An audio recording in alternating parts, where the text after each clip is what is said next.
चला तर मित्रांनो, आज राजकार मॉल नेवासा येथे तुमचे सहर्ष स्वागत. आणि मित्रांनो, आज मी तुमच्यासाठी खास घेऊन आलेलो आहे मारुती कंपनीची ब्रेझा ही जी गाडी आहे मित्रांनो, ही डिझेल व्हेरियंटमध्ये गाडी घेऊन आलेलो आहे मित्रांनो. आज तुमच्यासाठी याच्यामध्ये जे ब्रेझाची जी खासियत आहे मित्रांनो, ती उंचीवरून आहे मित्रांनो.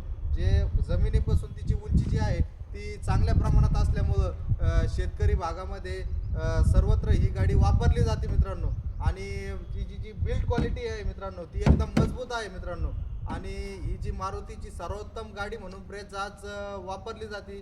आज मी तुमच्यासाठी घेऊन आलेलो आहे ही 2017ची ब्रेझा गाडी. ही डिझेलमध्ये आहे आणि तिची जी ऑफर आहे ती आपण एकदम रिजनेबल ठेवलेली आहे मित्रांनो.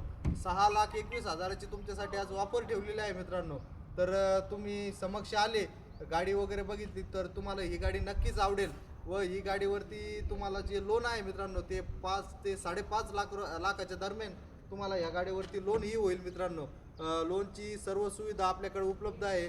जवळजवळ मित्रांनो आपल्याकडं 50 ते 60 बँक आणि फायनान्सचे आपल्याकडं कोड आहेत मित्रांनो. आपल्याला सर्व बँकेकडून व्यवस्थित अशी सुविधाही भेटते मित्रांनो. आपल्याकडं 2 दिवसात आपण लोनची प्रोसेस तुमची करतो. तर तुम्हाला यायचं आहे कुठं, तर नेवासा छत्रपती संभाजीनगर ते आयल्यानगर हवेपासून एक 50 मीटर 5 मिनिटाच्या अंतरावरती विकास फर्निचर मॉल आहे मित्रांनो. विकास फर्निचर मॉलपासून एक 500 मीटर मागे आले की तुम्हाला राजकार मॉल आपला बोर्ड दिसतो मित्रांनो.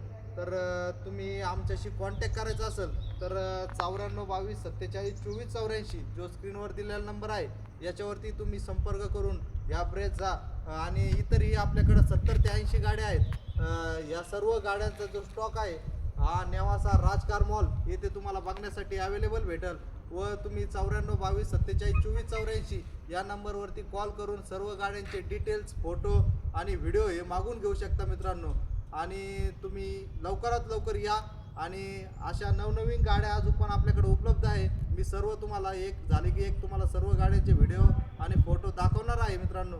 तर या, लवकरात लवकर या आणि या गाड्या खरेदी करण्याचा आनंद घ्या मित्रांनो. तर धन्यवाद.